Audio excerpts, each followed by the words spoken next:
بسم اللہ الرحمن الرحیم۔ السلام علیکم، میں ماسٹر جابر بنگش ایک ویڈیو کے ساتھ آپ کی خدمت میں حاضر ہوں۔ آج کی ویڈیو دیکھو میرے لیے تھوڑی سی ظاہر سی بات ہے، میں زیادہ اسپیشلسٹ نہیں ہوں، لیکن مجھے جب کوئی ویڈیو بنانی ہوتی ہے نا تو مجھے بہت سارے لوگوں سے رابطہ کرنا پڑتا ہے، خصوصاً اسپیشلسٹ کے ساتھ جو ہارٹ کے کوئی بھی حوالے سے کوئی ویڈیو ہو۔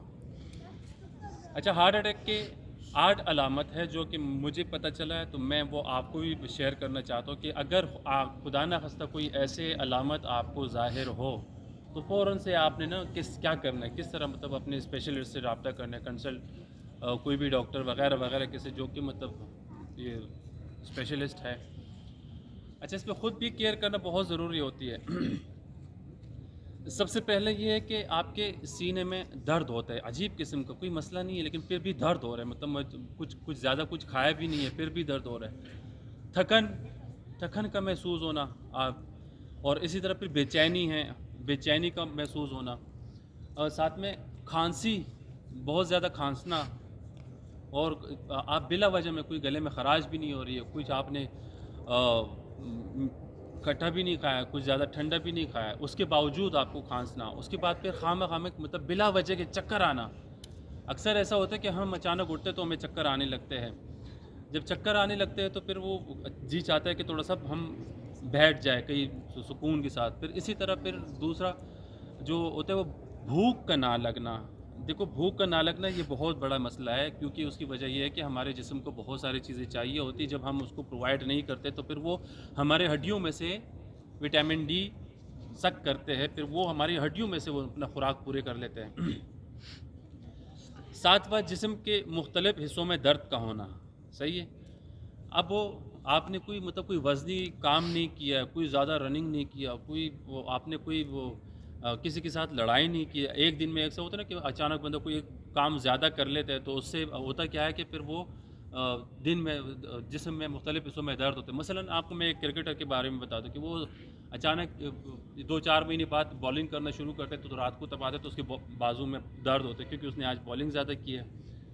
تو بے ترتیب آخری جو ہے وہ ہے نا، وہ بے ترتیب ہمارے دھڑکنوں کا تیز ہونا۔ مثلا آپ کوئی 5-6-7-8 منزلہ چڑھ جاتے تو سیڑھیاں چڑھتے ہو تو آپ کو ہوتا کیا ہے کہ اس وقت آپ کی دل کی دھڑکنیں تیز ہوتے ہیں، سانس آپ ہانکنے لگتے ہو، آپ کی سانس جو ہے وہ تیز ہوتی ہے۔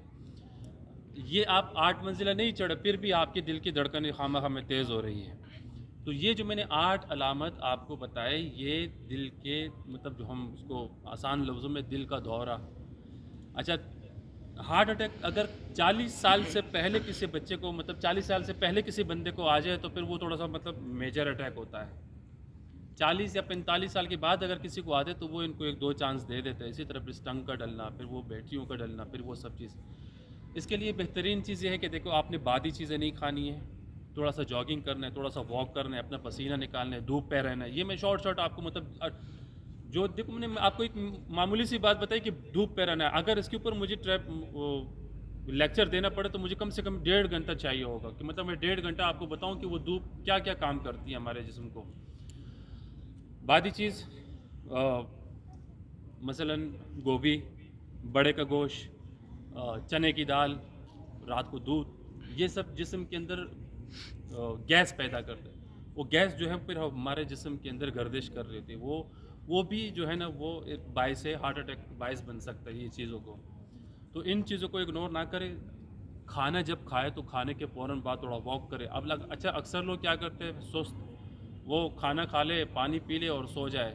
کمال مولا علی فرماتا ہے مجھے ایسے لوگوں پہ حیرت ہے، رات کو کھائے پانی پیے سو جائے، زندہ اٹھتے کیسے ہے صبح، مجھے اس بات کی حیرانی ہے۔ بہرحال فبی اللہ ربکما تکذبان، وہ بڑا کریم ہے، وہ پھر بھی ہمیں بچاتا رہتا ہے۔